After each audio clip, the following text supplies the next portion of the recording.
Today in Chicago, Illinois, we're diving into a story of justice delayed, a tragic event in Gary, and a priest on a mission.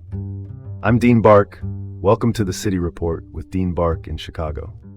All right, let's dive in. First up, Northwest Indiana man fights alleged wrongful detention in Japan. Chris Payne, a Northwest Indiana native, has been detained in Japan since 2021 under allegations of sexual assault.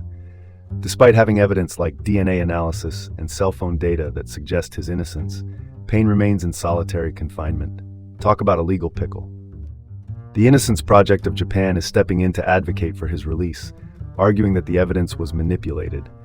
This case shines a light on some serious issues within Japan's criminal justice system, particularly how evidence is handled and the prolonged detention without conclusive proof.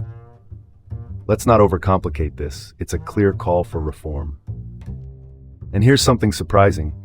Payne taught himself Japanese and lived in Japan for 8 years before his arrest. It's clear that the justice system needs a hard look when a man's life hangs in the balance over disputed evidence. Moving on, Chicago man charged with murder after fatal shooting during Gary Brawl. Deontay Taylor, 32, from Chicago, has been charged with murder and unlawful possession of a firearm. The shooting occurred during a large fight involving juveniles on October 19, 2025, in Gary. Witnesses stated that Taylor shot 18-year-old Darviar Anthony multiple times, then stood over him and fired again. A grim picture, indeed. Relatives claim Taylor intended to stop the fight, highlighting the broader issues of gun violence in urban areas. When stopping violence leads to more violence, it's a grim reflection of the cycle we need to break. Let's pivot to the next story. Chicago priest's pilgrimage for immigration justice nears completion in New York. Rev. Gary Graff from Chicago Heights embarked on a 2-month pilgrimage advocating for immigration justice. He began on October 6, 2025, and plans to conclude with an interfaith prayer service on December 2, 2025. Graff walked through rural America, fostering dialogue on the challenges faced by immigrant children. Now that's worth discussing. His journey emphasizes the power of empathy and dialogue in addressing immigration issues. And here's a surprising twist. Graff walked over 700 miles and was injured after falling off a horse. Walking the talk, quite literally, Graff's journey shows commitment to a cause. Next up, Chef Sebastian White empowers Chicago students with culinary kits and life lessons.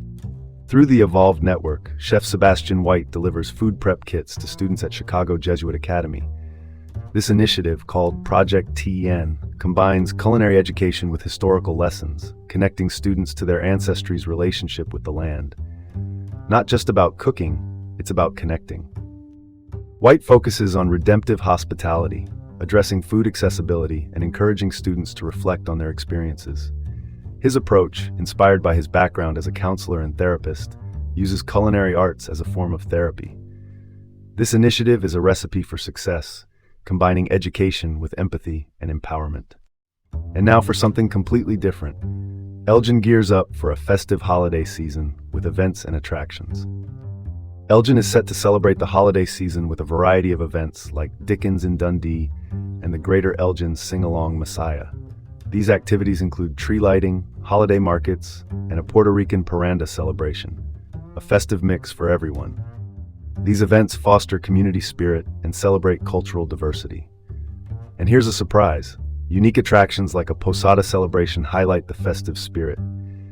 Elgin's festivities are a reminder that community and tradition make the season bright.